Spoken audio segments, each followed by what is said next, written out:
what Mahomes is excited about, and I talked to him for about 6 or 7 minutes after the game.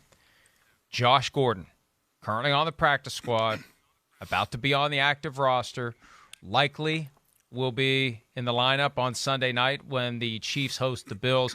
Mahomes, Mike, went on and on about how special Gordon is, about how hard he works, about how great it is to have him on the team. He can't wait to get him involved in the offense. And my favorite stat about Josh Gordon, 2013, he played in 14 games. He had over 1,600 receiving yards, more than Terrell Owens or Randy Moss ever had in an entire season in their careers. And he did it with Jason Campbell, Brandon Weeden, and Brian Hoyer. Now he's got Patrick Mahomes. And I know he's 30, but he doesn't have a lot of wear and tear. Full tread on the tires, baby. The car's been sitting in the garage. The tires are fully treaded and ready to go. This could be exactly what that Chiefs offense needs, because they've yet to find anyone to step into the Sammy Watkins void.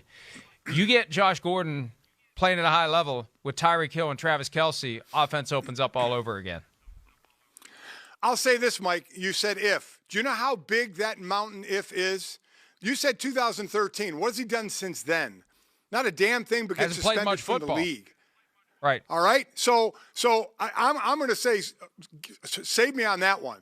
Now I will say, Antonio Brown, we saw all the talent in the world and then all the things that he went through with the different teams, and he was his own worst enemy, wouldn't stop tweeting, wouldn't shut his mouth. And then all of a sudden he did stop tweeting and he did stop talking and he just concentrated on football again.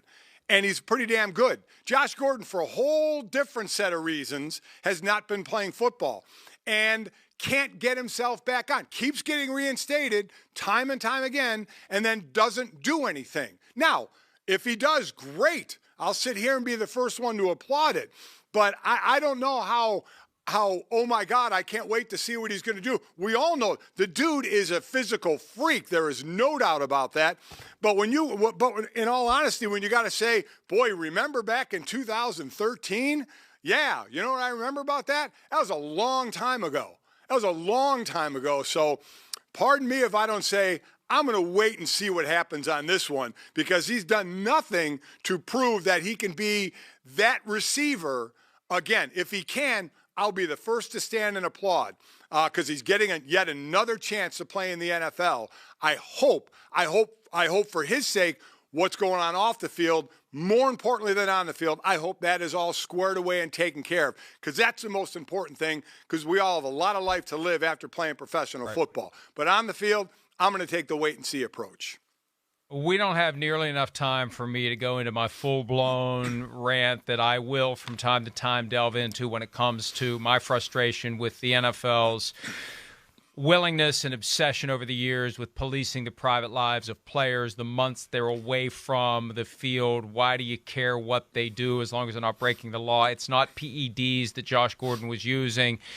The NFL felt compelled to join in the war on drugs back in the 80s, and it's been there, and they've softened it. And the biggest frustration I have, Mike, is that in 2020, when they dramatically, essentially decriminalized marijuana use, they didn't account for, the NFLPA or the NFL did not account for the guys like Josh Gordon, Martavis Bryant, Randy Gregory at the time, Justin Blackmon, who's still kind of floating around out there in the wilderness and at one point was talking about coming back.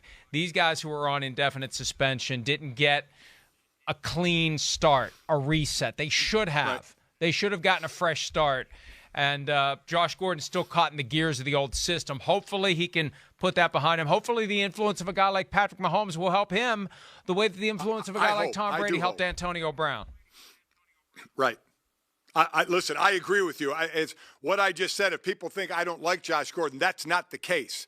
I'm talking about football and then off the field. Off the field's way more important than on the field. Let's see what he can do on the field, because he's gotten chance time and time again, and he hasn't been able to do anything on the field and then ends up being off the field again. So let's wait and see. But for me, I hope his off the field is going way better than what's been going on the field.